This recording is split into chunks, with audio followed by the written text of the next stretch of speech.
man. Suck it up. Just deal with it. Minka Fitzpatrick is an absolute stud. I get all of that. I'm very, very worried because Ryan Clark is missing something that's very, very important. What's the measuring stick, Max and Molly and Ryan Clark? And I appreciate that Super Bowl trophy. Thank you very much, even though you retired a Redskin. But we'll deal with that later. Here's the bottom line. The Kansas City Chiefs are the standard.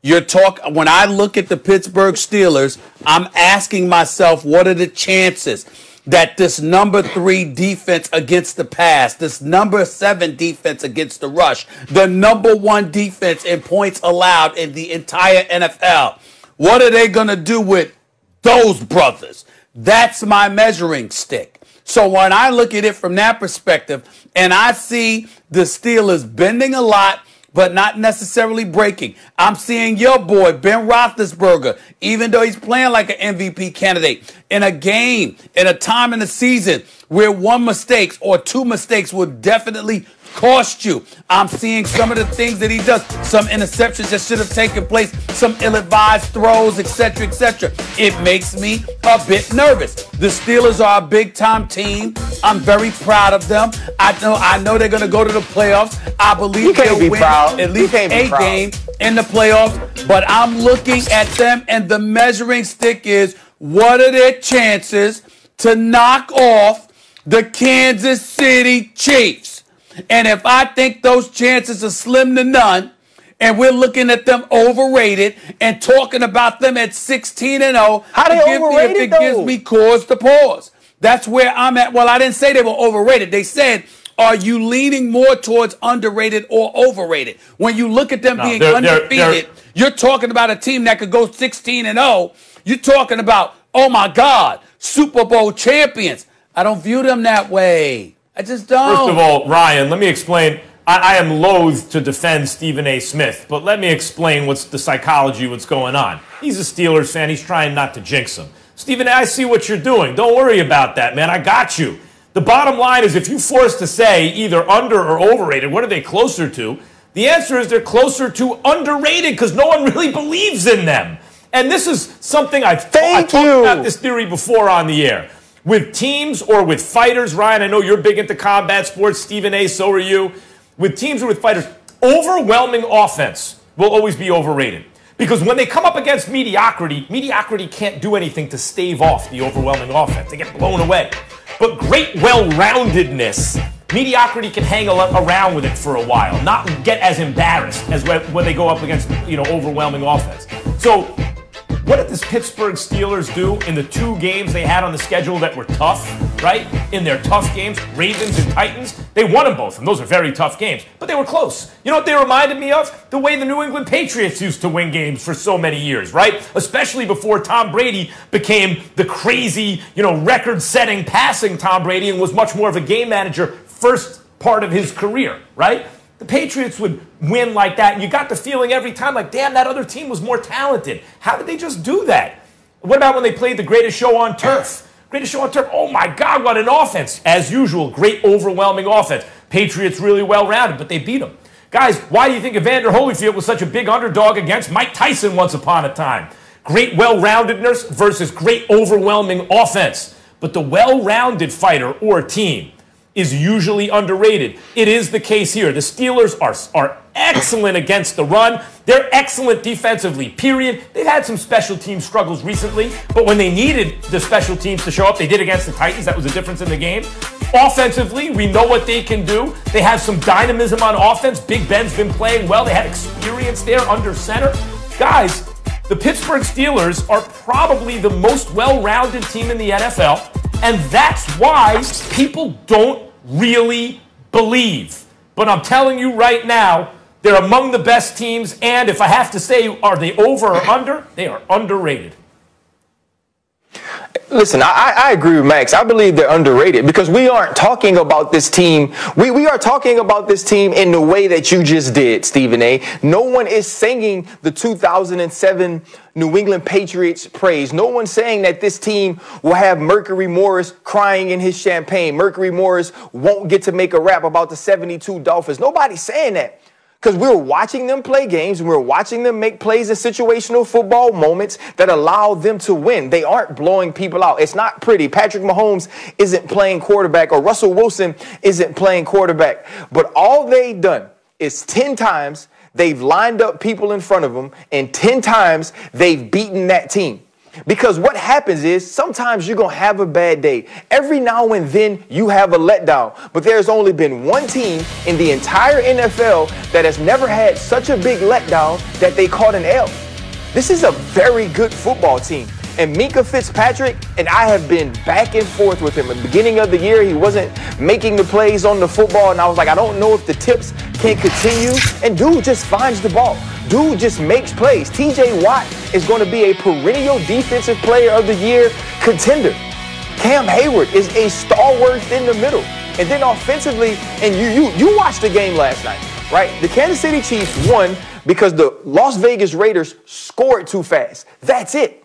So when you see Aguilar and you see Ruggs and you see Josh Jacobs and you see Darren Waller get loose on the Kansas City Chiefs, you got to think Chase Claypool, Juju Smith-Schuster, Deontay Johnson, James Washington, that these dudes can get loose as well, but they can actually play defense. So when you compare them to the Kansas City Chiefs, I think they compare favorably. And when you look at a team like the New Orleans Saints, I think you look at those two teams and you think about Drew Brees and you say, you know what? These are probably the two most well-rounded football teams in football. The reason we like the Kansas City Chiefs over everybody else, which we should, is because of their quarterback. That's not a problem. But this team is underrated because anytime they line him up in front of you the same way they did Floyd, since we talked about combat sports. Nobody wants to say he's the greatest of all time, and that's okay. They lined up 50, and 50 fell. So far, they've lined up 10, and 10 have fallen, and we have to give this team respect because they are a true Super Bowl contender. Unlike Floyd, they can't choose their opponents. Well, they got to play who's there. The Stephen A. Yeah. Listen, nobody said that they don't get respect. But what I'm talking about, when you talk about underrated or overrated, we talk about them at 10-0. We talking about a legitimate Super Bowl contender. And I guess you can surmise they're a Super Bowl contender, but I look at them as being undefeated. And I get very, very nervous when people start talking about they undefeated. Can they go 16-0? No, they don't sit up there and drape them with praise and talk about Bud Dupree and Stephon Tuitt and TJ Watt and these boys and Minkah Fitzpatrick. No, they don't talk about them enough. Okay, and then you look at Big Ben Roethlisberger. He's an MVP candidate. And you've got Claypool with J.J. Schuster and James Washington and all of these boys. Yeah, you might talk about them, but ultimately, in the end, here's what I look at. You've had 3 blowout victories this year. Cleveland, Cincinnati, Jacksonville. Every damn thing else has been damn near nail-biter. Don't get me started to how they looked against the Cowboys a few weeks ago. Stephen A., I just got one thing. I say all of that to say they make me nervous. The more they win, the more they make me nervous, one thing, guys, because I have the standard that I'm holding them to. Go ahead. Stephen A., I'm going to tell you how I feel about you right now. Right now, I would trade you for a Cowboys fan.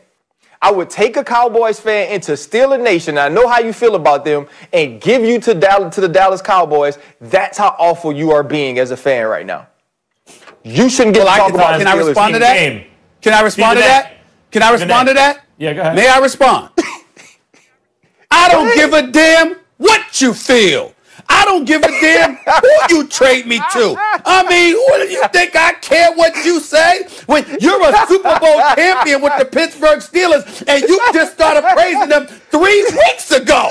Where the hell you been? You won a title with them. And you about giving them praise for years. Hey, Molly.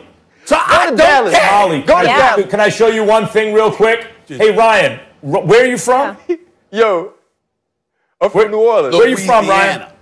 And where'd you win the Super Bowl? Pittsburgh. And who are the two you said the 2 best teams in the NFL, most well-rounded, are who? Pittsburgh and New Orleans.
it.